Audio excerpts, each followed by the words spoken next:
Salut, aujourd'hui avec au musicologue, on va parler de l'histoire de la chanson Space Oddity avec David Bowie. Alors, un grand classique de la musique. Et on associe la chanson vraiment avec Neil Armstrong lorsque l'homme est arrivé sur la Lune pour la première fois en juillet 1969. Effectivement, on relie beaucoup les deux chansons parce que c'est sorti en même temps. Donc, les deux pièces sont...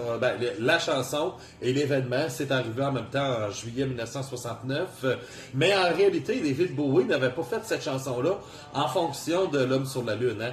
Ça a été inspiré par le film L'Odyssée de l'espace 2001 de Stanley Kubrick et aussi d'une chanson, ça c'est assez spécial, New York Meaning Disaster 1941, ok? Ça, c'est une chanson des Bee Gees. Alors, vous allez me dire, ah ouais, mais 1969, les Bee Gees existaient. Oui, le groupe existait, mais c'était pas comme on les a connus dans la période disco, là, avec la voix. Donc, c'est ça. Et puis, oui, il y a une petite hallucination auditive en passant dans la chanson Grand Control de Major Tom. On a l'impression qu'il dit Grand Control de Major Tom. En tout cas, une petite parenthèse en passant. Et puis, c'est ça. Et justement, la chanson des Bee Gees, ce qui est spécial, c'est que lorsque c'est sorti à la fin des années 60, les Bee Gees avaient mis, quand ils ont sorti le single, c'était la lettre B.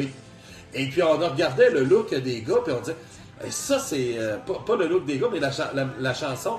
Et plusieurs pensaient que c'était les Beatles qui avaient sorti cette chanson-là et que les gars voulaient passer incognito. Alors ils ont appelé le groupe B tout simplement. Mais même s'il y a des liens un peu avec les Beatles et les Bee Gees, c'était pas les Beatles du tout, c'était vraiment les Bee Gees. Donc, qui est Major Tom dans la chanson Space Oddity?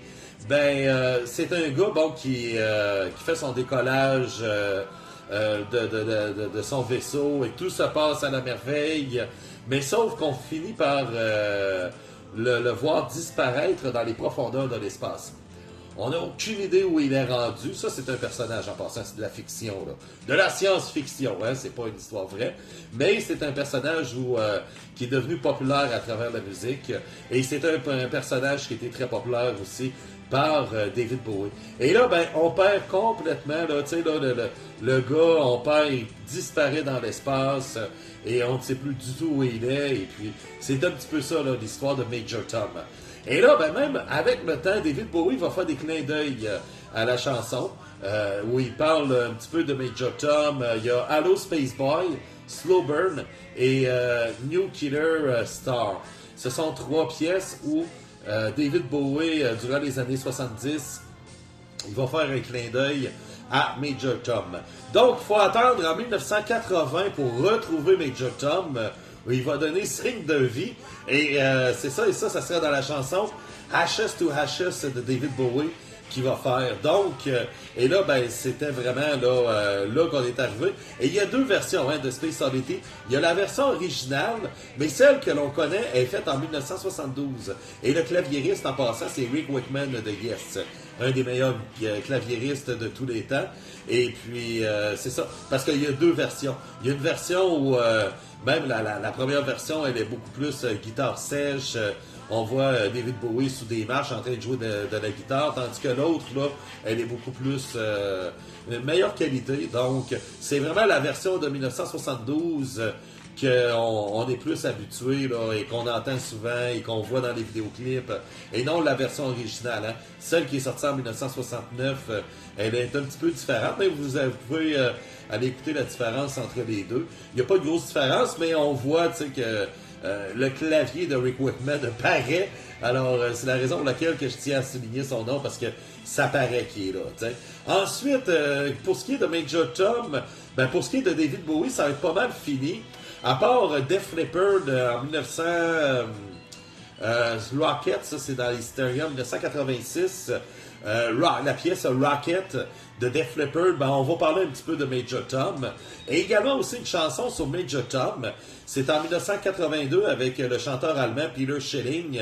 Justement, la pièce Major Tom rend hommage au personnage de David Bowie. Et aussi, ce qu'on peut dire également Ben, c'est à peu près tout. En même temps aussi, en 1972, quand David Bowie voulait refaire la pièce, c'est que lui, là, il commençait... oui, il était fasciné par la science-fiction, tout comme Syd Barrett aussi, le fondateur de Pink Floyd. Mais en même temps aussi, c'était le début de sa création de son nouvel alter ego qui était Ziggy Stardust and the Spiders from Mars. Donc, il voulait jouer un petit peu là-dessus, puis il s'est dit, tiens, avec une chanson qui joue avec la science-fiction, les araignées qui viennent de Mars, et puis ainsi de suite, il s'est dit, ça serait un bon timing pour faire tout ça. Donc, c'est l'histoire d'un des plus grands classiques de l'histoire de la musique, Space Oddity, avec David Bowie. Wow, ok. J'ai accroché de quoi, mais bon. C'est ça, mais c'est pas plus grave que ça. Tout ça pour vous dire que c'est une présentation de royalcabo.com. Bye bye.